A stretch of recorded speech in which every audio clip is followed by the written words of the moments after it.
بسم اللہ الرحمن الرحیم۔ السلام علیکم دوستوں، اللہ تعالیٰ کے فضل اور اس کے بہت سارے کرم کے ساتھ آج کی ویڈیو کرتے ہیں شروع۔ تو چلیں، آج میں آپ کو کیا بتانے والا ہوں؟ آج میں آپ کو ایک بادشاہ اور ایک وزیر کی سٹوری بتانے والا ہوں۔ اس سے آپ کو بہت بڑا سبق ملے گا۔ اس ویڈیو کو ضرور پورا دیکھیے گا، اور اگر آپ کو یہ پسند آئے ویڈیو تو اس کو لائک اور سبسکرائب کرنا مت بھولیے گا، اور اس ویڈیو سے جو سبق حاصل ہو اس پہ عمل ضرور کیجیے گا۔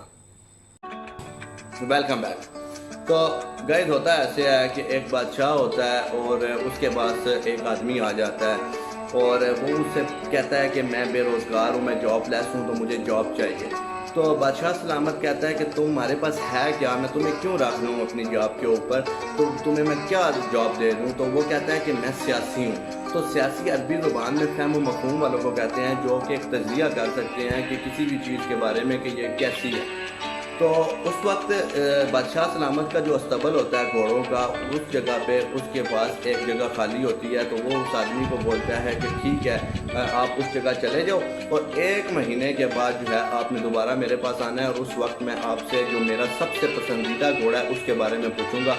تو گائز وہ جو آدمی ہے وہ اس کے استبل میں چلا جاتا ہے۔ سٹوری بہت انٹرسٹنگ ہے، پوری سنیے گا اور اس سے ضرور فائدہ اٹھائیے گا۔ وہ استبل میں چلا جاتا ہے اور استبل میں جا کر وہ 1 مہینہ بادشاہ کے پسندیدہ گھوڑے کے ساتھ گزارتا ہے۔ 1 مہینہ مکمل ہو جاتا ہے تو بادشاہ سلامت اس کو واپس اپنے محل میں بلاتے ہیں اور پوچھتے ہیں کہ ہاں بھائی بتاؤ، میرے پسندیدہ گھوڑے کے بارے میں تمہارا کیا خیال ہے؟ تو وہ بادشاہ سلامت سے کہتا ہے اگر جان کی امان پاؤں تو عرض کروں، کیونکہ یہ کہنا بہت ضروری ہوتا تھا، کیونکہ اس ٹائم کے بادشاہ جو ہے وہ آپ کی گردن ایسی اڑا دیتے تھے، پتہ بھی نہیں چلتا تھا، اس لیے جب آپ یہ بات کہہ دیتے تھے تو بادشاہ پھر آپ کی گردن نہیں اڑا سکتا تھا، آپ کو مار نہیں سکتا تھا۔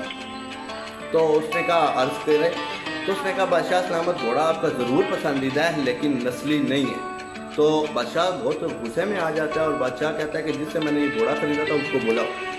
جب اس کو بلاتے ہیں تو وہ بتاتا ہے کہ باقی بادشاہ سلامت اس کے چھوٹے ہوتے ہی اس کا جو ماں باپ تھے وہ یہاں سے چلے گئے تھے، اور یہ گائیں اور بکریوں کے ساتھ بڑا ہوا ہے، تو باقی یہ نسلی نہیں ہے۔ تو بادشاہ سلامت اس کو جو سزا ہوتی ہے وہ دیتا ہے، اور اپنا جو انہوں نے نیا بندہ رکھا ہوتا ہے اس کو بڑا خوش ہوتا ہے اور اس کو بولتا ہے کہ اس کو انعام میں دے دیتا ہے بھیڑ بکریاں جو بھی اس ٹائم کا حساب کتاب تھا، اس کے بعد چینی آٹا اس کو دے کے بھیج دیتا ہے۔ اب اس کو کہتا ہے کہ تیرا سیکنڈ کام ہے کہ تو نے میری ملکہ کے محل میں جانا ہے اور وہاں پہ تو نے رہنا ہے 1 مہینے کے لیے، اور 1 مہینے بعد میں تجھے بلاؤں گا۔ تو وہ دوستوں وہ جو آدمی ہوتا ہے وہ سیدھا ملکہ کے محل میں پہنچ جاتا ہے اور ملکہ کے ساتھ 1 مہینہ گزارتا ہے۔ 1 مہینے بعد بادشاہ سلامت اس کو پھر واپس بلاتے ہیں محل میں اور پوچھتے ہیں کہ ہاں بھائی اب بتاؤ کہ میری ملکہ کے بارے میں تمہارا کیا خیال ہے؟ تو وہ بہت پریشان ہوتا ہے کہ اب بادشاہ سلامت کی وہ وائف ہے اور ان کے بارے میں کیسے بات کروں، لیکن بادشاہ سلامت پوچھ رہے ہیں تو بتانا ضروری ہے۔ تو وہ پھر کہتا ہے کہ جان کی امان پاؤں تو عرض کروں، تو بادشاہ سلامت کہتے ہیں جی عرض کریں۔ تو وہ کہتا ہے بادشاہ سلامت وائف آپ کی ضرور ہے لیکن خاندانی نہیں ہے۔ تو بادشاہ سلامت بہت زیادہ غصے میں آ جاتے ہیں اور بادشاہ سلامت اپنی ساس کے پاس جاتے ہیں اور ان سے پوچھتے ہیں کہ کیا ماجرا ہے۔ تو وہ ان کو بتاتی ہے کہ ہمارے جو چھوٹے ہوتے ہی جو ہماری بیٹی تھی وہ بیمار ہو جاتی ہے اور وہ مر جاتی ہے، لیکن ہم نے کیونکہ شاہی خاندان کے ساتھ ایک تعلق رکھنا تھا، اور آپ کے والد نے اور میرے جو شوہر نے انہوں نے آپ دونوں کا رشتہ چھوٹے ہوتے سے طے کر دیا تھا، تو اس رشتے کو برقرار رکھنے کے لیے اور اس شاہی سلطنت کے ساتھ تعلق کو بحال رکھنے کے لیے یہ میں نے جو ہے میرے جو کمی ہوتے ہیں جو آپ لوگوں کے گھر وغیرہ، ان کی جو بیٹی پیدا ہوئی تو میں نے ان سے یہ بیٹی لے لی اور اس کی پرورش میں نے خود کی، تو باقی یہ ہماری بیٹی نہیں ہے۔ تو بادشاہ سلامت وائف کو تو چھوڑ نہیں سکتا، لیکن اس کو حقیقت سے تو آگاہی حاصل ہو جاتی ہے، اور وہ آ کے اس سے پوچھتا ہے آدمی سے کہ تجھے کیسے پتا چلا کہ یہ، تو اس نے کہا یہ بہت سمپل سی بات ہے بادشاہ سلامت، میں جب بھی ان کو دیکھتا تھا تو یہ اپنے ملازموں کے اوپر چیخ و پکار کر رہی ہوتی تھی، تو ادھر سے میں نے اندازہ لگایا کہ یہ خاندانی رئیس نہیں ہے۔ تو یہاں پہ گائز مجھے ایک شعر بھی یاد آ گیا ہے، میں آپ کو سنانا بہتر سمجھتا ہوں۔ جو خاندانی رئیس ہوتے ہیں مزاج رکھتے ہیں نرم اپنا، تمہارا لہجہ بتا رہا ہے تمہاری دولت نئی نہیں ہے۔ تو جن کے پاس نئی نئی دولت آتی ہے وہ پھر اسی طرح کا چیخ و پکار کرتے ہیں۔ تو یہ بھی آپ کے لیے ایک سبق ہے کہ چیخ و پکار نہیں کرنا۔ اگر آپ کے پاس پیسہ آ بھی جائے تو چیخ و پکار کبھی نہ کیجیے، کمزور آدمیوں کی عزت کیجیے، کمزور لوگوں کی عزت کیجیے، اللہ تعالیٰ اس کے وسیلے سے آپ کو اور نوازے گا۔ تو بادشاہ سلامت اب پھر خوش ہوتا ہے اور اس کو وہی جو تو بیل بکریاں اور چینی آٹا وغیرہ دے کے اس کو ایک اور نیا کام کی ذمہ داری سونپ دیتا ہے، اور وہ کام کیا ہوتا ہے، یہ بہت غور سے سننے والی بات ہے۔ اب بادشاہ سلامت اس کو کہتا ہے کہ آپ نے 1 مہینہ اس محل کے اندر جس میں میں رہ رہا ہوں، آپ نے اس میں رہنا ہے، 1 مہینے بعد آپ سے میں پھر کچھ سوال کروں گا۔ 1 مہینہ کا اس گزر جاتا ہے اس محل کے اندر بھی اس آدمی کا، اور 1 مہینے بعد بادشاہ سلامت پھر اس کو اپنے دربار میں بلاتا ہے اور اس سے پوچھتا ہے کہ ہاں بھائی اب بتا کہ میرے بارے میں تیرا کیا خیال ہے۔ تو وہ بہت پریشان ہوتا ہے، اس بار وہ پھر کہتا ہے کہ جان کی امان پاؤں تو عرض کروں، تو بادشاہ سلامت کہتے ہیں کہ ضرور عرض کیجئے۔ تو وہ کہتے ہیں کہ آپ بادشاہ سلامت ضرور ہیں، سلطنت کے مالک ضرور ہیں، لیکن آپ خاندانی بادشاہ آپ بھی نہیں۔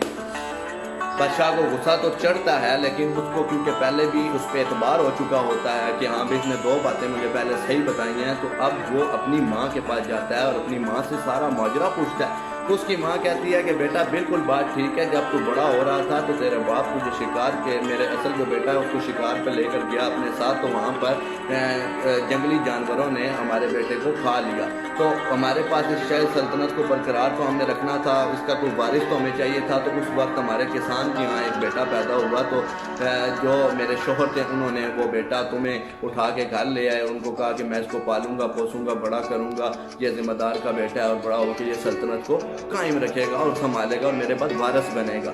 تو جب وہ یہ بات سنتا ہے تو وہ واپس آتا ہے، اور واپس آ کے اس آدمی سے پھر یہی سوال کرتا ہے کہ تجھے کیسے پتہ چلا کہ میں جو ہے وہ خاندانی بادشاہ نہیں ہوں، میرا باپ جو ہے وہ ایک کسان تھا۔ تو وہ کہتا ہے بادشاہ سلامت، کیونکہ جب بادشاہ خوش ہوتے ہیں تو بادشاہ جو ہے وہ اشرفیاں دیتے ہیں، ہیرے دیتے ہیں، جواہرات دیتے ہیں، زمینیں دیتے ہیں، لیکن آپ کو میں نے 2 بار خوش کیا، لیکن آپ جب بھی خوش ہوئے آپ نے مجھے آٹا چینی بھیڑ بکریاں اٹھا کے دے دی، تو ادھر سے میں نے اندازہ لگا لیا کہ آپ خاندانی بادشاہ نہیں ہیں۔ تو اب اس سے اسٹوری سے پتہ کیا چلتا ہے، اس اسٹوری سے جو سبق ملتا ہے وہ بہت امپورٹنٹ ہے۔ دیکھو دوستوں، دیکھو میرے جوان بھائیوں خاص کر، اور پاکستانیوں مسلمانوں، کہ انسان کی پہچان اس کے کاموں سے ہوتی ہے۔ آپ لوگ اپنے کاموں کو اچھا کر لو، جیسے آپ کے کام ہوں گے ویسے ہی ایسا ہی تاثر اگلے بندے پہ جائے گا، جیسی آپ کی زبان ہوگی ایسا ہی اگلے انسان کے اوپر تاثر جائے گا۔ تو اپنے کاموں کو اچھا کر لو، اپنے زبان کو اچھا کر لو۔ دیکھو اخلاق دینے سے آپ کا کچھ نہیں جائے گا، لیکن آپ اگلے آدمی کو خرید لو گے۔ یہ چیزیں ضرور زیر غور کرنا۔ اس اسٹوری کو بتانے کا صرف مقصد یہ تھا کہ اپنے کاموں کو اچھا کرو، کام سے انسان کی پہچان ہوتی ہے۔ اگر آپ کے کام برے ہوں گے تو آپ برے ہو، اگر آپ کے کام اچھے ہوں گے تو آپ اچھے ہو۔ تو اس لیے اپنے کاموں کو اچھا کرو، اور مجھے بہت ساری دعاؤں میں یاد رکھنا۔ امید کرتا ہوں اس ویڈیو سے آپ کو بہت کچھ حاصل ہوا ہوگا، اور اگر جو حاصل کرنے والے ہوتے ہیں وہ تو کچھ چیز سے بھی کچھ چیز حاصل کر لیتے ہیں، جنہوں نے نہیں کرنی ہوتی وہ بڑے کمال کی چیزوں سے بھی کچھ حاصل نہیں کر سکتے۔ تو لہٰذا دوستوں مجھے اپنی دعاؤں میں یاد رکھیے گا، اور اگر چینل کو لائک اور سبسکرائب نہیں کیا تو ابھی بالکل نیچے لائک بھی کر دو اور سبسکرائب بھی کر دو، اور ساتھ جو بیل کا آئیکن ہے اس کو بھی پریس کر دو تاکہ ہر نئی آنے والی ویڈیو آپ کو بر وقت ملتی رہے۔ تو حسن جاوید کو اجازت دیجیے۔ اللہ تعالیٰ آپ سب کا حامی و ناصر ہو۔ اللہ حافظ۔